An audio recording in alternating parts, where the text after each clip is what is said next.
शब्दों के बारे में कुछ विचार आगे। इतना हम कहाँ सोचते हैं। हम तो केवल बातें सुनते हैं और हम कहते हैं यह गलत है या यह सही है। यह कहते ही तुरंत फिर हमारा सब उसी के इर्द गिर्द खड़ा हो जाता है। सोचना विचारना तो हमारे भीतर है ही नहीं। हम तो केवल गलत और सही का निर्णय ले लेते हैं जल्दी से कि यह भी गलत नहीं होना चाहिए।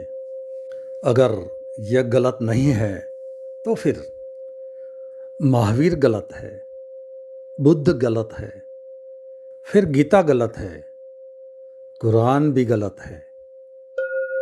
तो या तो ये गलत हैं या फिर गीता गलत है।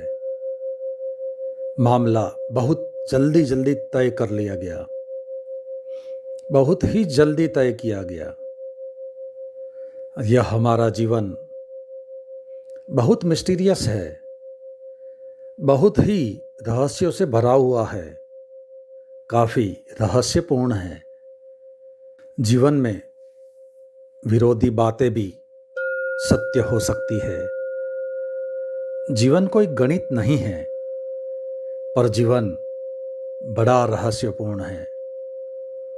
उसमें बिल्कुल विरोधी बातें भी सत्य हो सकती है, क्योंकि विरोधी बातों से भी एक ही सत्य की ओर इशारा किया जा सकता है।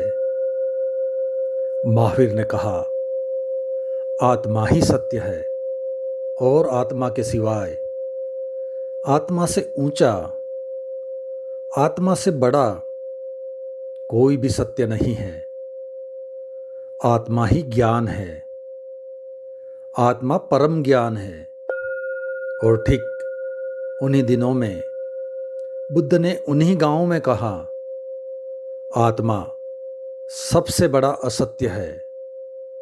आत्मा से बड़ा कोई अज्ञान नहीं है। और जो आत्मा को मानता है वह परम अज्ञानी है। ये दोनों आदमी एक ही समय में बिहार में थे। क्या बड़ी मुश्किल बात हो गई। महावीर कहते हैं, जो आत्मा को जानता है वही ज्ञानी है, जो मानता है वही ज्ञानी है। और बुद्ध कहते हैं, जो आत्मा को मानता है वही अज्ञानी है। आत्मा ही अज्ञान है। मैं यहाँ यह कहना चाहूँगा, ये दोनों लोग एक ही बात कह रहे हैं, लेकिन इनके शब्दों को जो पकड़ लेगा वह मुश्किल में पड़ जाएगा। ये बिल्कुल एक बात कह रहे हैं। यह इशारा एक ही तरफ है। इस इशारे में कोई भी फर्क नहीं है। और ये शब्द बिल्कुल शत्रु है, एक दूसरे के बिल्कुल शत्रु है शब्द।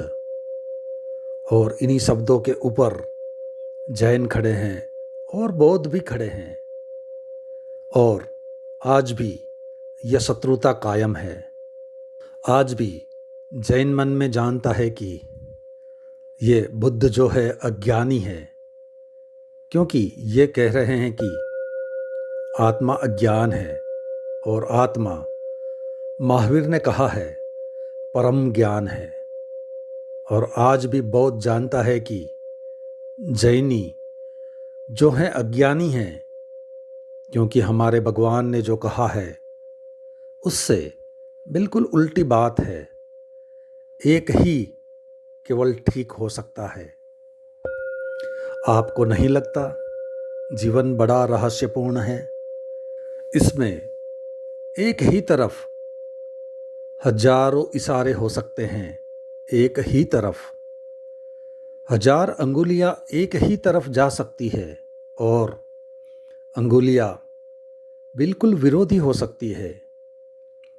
किसी की काली अंगुली हो, किसी की सफ़ेद, किसी की टूटी फूटी अंगुली हो, किसी की बहुत सुंदर हो, किसी की बिल्कुल कुरूप अंगुली हो और अंगुलियां न मालूम किन किन रास्तों से सूचनाएं कर सकती है।